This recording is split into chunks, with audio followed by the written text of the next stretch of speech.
हिंददी चादर श्री गुरु तेग बहादूर साहेब जी यांच्या 350व्या शहीदी समागम वर्षानिमित्त आपल्याकडे जे अनेक कार्यक्रम सुरू आहेत त्यातील एक विशेष कार्यक्रम म्हणजे त्यांच्या जीवनावर आधारित भक्तिगीताचं समूह गायन आपण या ठिकाणी केलेलं आहे।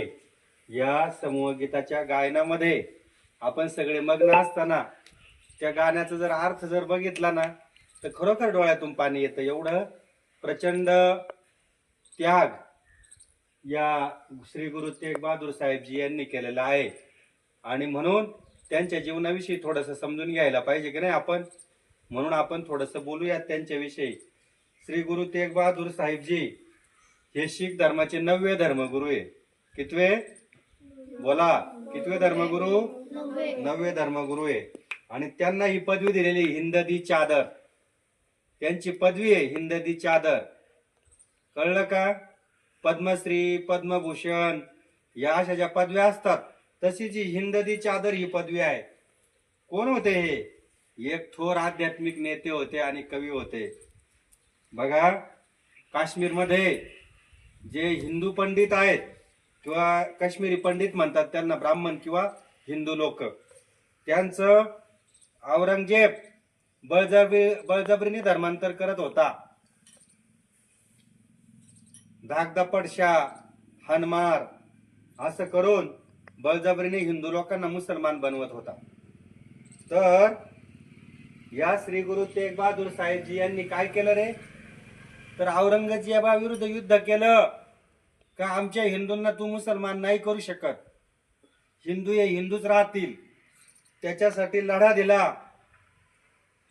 परंतु औरंगजेबाला ते पटलं नाही। औरंगजेबाने 11 नोव्हेंबर 1675 या दिवशी दिल्लीत लढाई सुरू असताना गुरु तेग बहादूर साहेबजी यांचा बळी घेतला, त्यांना मारलं। बघा, हिंदू धर्मासाठी त्यांना मारलंय कोणी? औरंगजेबाने। यांचा जन्म 1 एप्रिल 1621 रोजी अमृतसर पंजाबला झालेला आहे।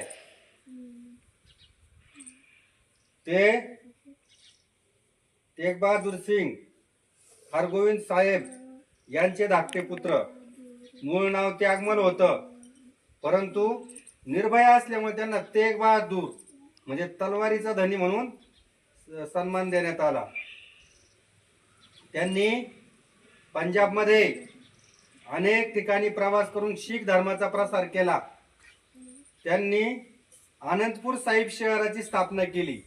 आजही पंजाबमध्ये आनंदपूर साहिब नावाचं शहर आहे मोठं।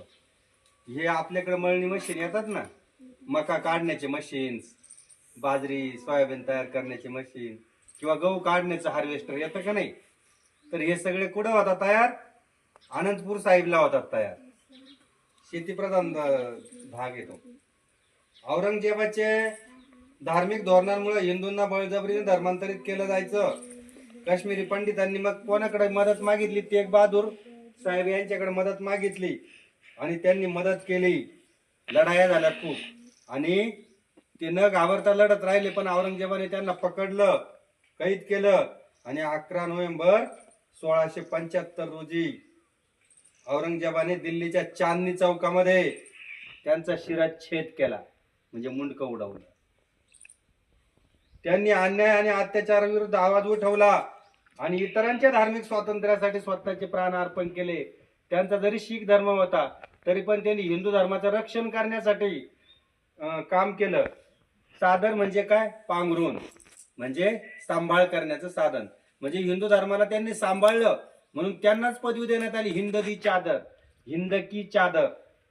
बघा, म्हणजे भारताचे संरक्षक, हिंदूंचेच नाही तर भारत देशाचेच संरक्षक ठरले ते। बघा, त्यांच्यानंतर त्यांच्या मुलाचं नाव होतं गुरु गोविंद सिंग। म्हणते गुरु गोविंद सिंग हे त्यांचा चिरंजीव, ते 10वे गुरु, हे लक्षात ठेवायचं।